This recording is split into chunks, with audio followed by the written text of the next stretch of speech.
আজ সকালে একটা দরকারেই মায়ের মোবাইলটা একবার নিয়েছিলাম। মোবাইলটা তখন আমার হাতেই, মেসেঞ্জারে ঘন্টাটা ঠকাং করে বেজে উঠল হঠাৎ। কি মন গেল, ফেসবুকের মেসেঞ্জারটা অন করতেই দেখলাম বেশ কয়েকজন মেসেজ করেছে। আমার মা এসব মেসেঞ্জার টেসেঞ্জারের কিছু বোঝে না।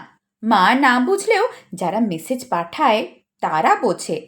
মায়ের ফ্রেন্ড লিস্টে চেনা অচেনা মিলিয়ে 100 জনও নেই। মেসেঞ্জার অন করে দেখি যারা মেসেজ করেছে তারা সকলেই অপরিচিত। কেউ গুড মর্নিং লিখেছে, কেউ লিখেছে কেমন আছেন ম্যাডাম। এইসব একজনই আছে যে বেশ কয়েকটা মেসেজ করে রেখেছে, তাও প্রায় 2-1 দিন অন্তর। আজ সকালে ওরই মেসেজ লিখেছে, হাই। এর আগের মেসেজগুলো ঠিক এইরকম, হাই ডিয়ার, হাই মিস, ওই কি গো। মনে মনে ভাবছি এত মেসেজ, দাবিটাই বা কি। আমার হাতেই যখন মোবাইল, একটা রিপ্লাই দিয়ে প্রোফাইলটা দেখতে গেলাম। দেখি প্রোফাইল পিকচারে একটি কম বয়সী ছেলে, বয়স ওই 25-26 হবে। প্রোফাইল ঘুরে এসে আবার মেসেঞ্জার অন করতেই দেখি সঙ্গে সঙ্গে রিপ্লাই দিয়ে দিয়েছে।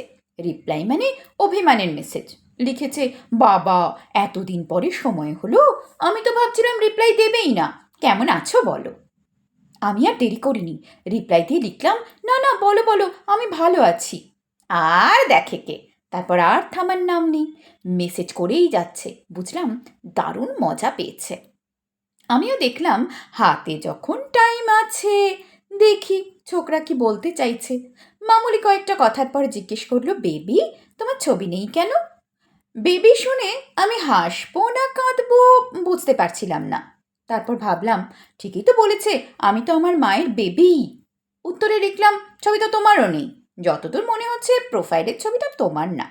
সঙ্গে সঙ্গেই পটাং পটাং করে 3টে ছবি পাঠিয়ে দিয়ে বলল, এই যে আমি, তোমার ছবি দাও দেখব।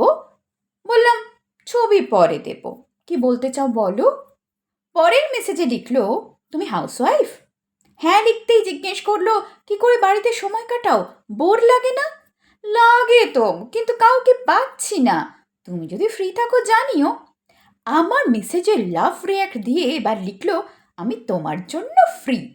আমি আর দেরি করিনি, এই সুযোগ কেউ হাতছাড়া করে।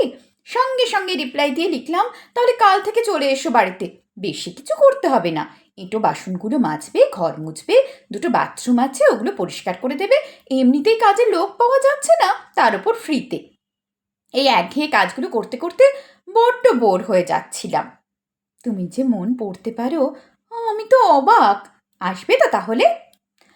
না, আর রিপ্লাই দেয়নি। আমার মনে হয় এতগুলো কাজ দেখে ব্যাটা সটকে পড়েছে। ফ্রিতে এতগুলো কাজের অফার দেওয়া আমার একদম উচিত হয়নি।